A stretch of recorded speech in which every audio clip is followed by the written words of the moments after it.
ఆంధ్రప్రదేశ్లో మోంతా తుఫాన్ బీభత్సం సృష్టిస్తోంది. నిన్న రాత్రి ఈ తుఫాను తీరం దాటినప్పటికీ ఏపీలోని అనేక జిల్లాల్లో మోస్తారు నుంచి భారీ వర్షాలు కురుస్తున్నాయి.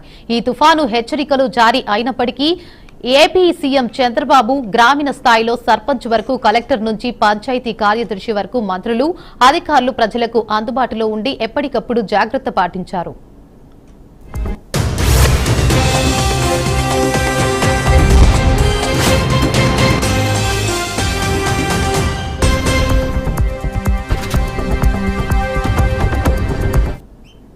అయినప్పటికీ రాష్ట్ర ముఖ్యమంత్రి చంద్రబాబు నాయుడు అధికారులతో కలిసి హెలికాప్టర్ ద్వారా ఏరియల్ సర్వే నిర్వహించారు. హెలికాప్టర్ ద్వారా బాపట్ల, పల్నాడు, కృష్ణా, కోనసీమ, ఏలూరు జిల్లాలో సీఎం చంద్రబాబు పర్యటించారు. చిలకలూరిపేట, పర్చూరు, చీరాల, కోడూరు, నాగాయలంక మీదుగా ఓడలరేవు వరకు సీఎం చంద్రబాబు ఈ ఏరియల్ విజిట్ చేశారు.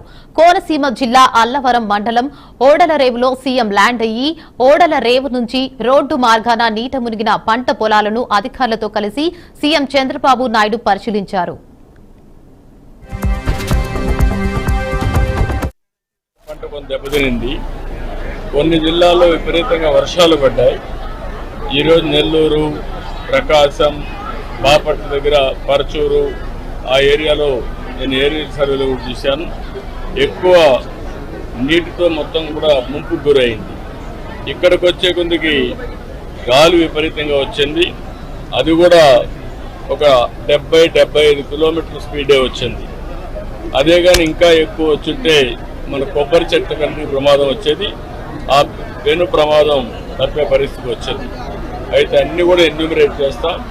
కొంత నష్టం జరిగింది, అందరూ స్పందించారు. మనం కూడా జాగ్రత్తలు తీసుకున్నాం. ఇక్కడ ఆస్తి నష్టం ఎంత ఉందో దానిపైన రిపోర్ట్ ఇస్తాం. ఆ రిపోర్ట్ ప్రకారం వాళ్ళు కూడా కౌలు రైతులకే వస్తుంది నష్టపరిహారం. గుర్తుపెట్టుకోవాల్సింది పెను ప్రమాదం చాలా తీవ్రంగా ఉంటుందని ఎస్టిమేట్ చేశాం. తీవ్రత తగ్గింది, నష్టం అంతా తగ్గలేదు, కొంత ఉంది. అన్ని బేరీ చేసుకున్నాం. అందరూ సాటిస్ఫై అయ్యారు. వేరే సమస్యలు ఉన్నాయి తప్ప ఇక్కడ మాత్రం అందరూ హ్యాపీగా ఉన్నారు. 3 రోజులు భోజనం కానీ, వస్తువులు కానీ అన్ని విధాలా హ్యాపీ.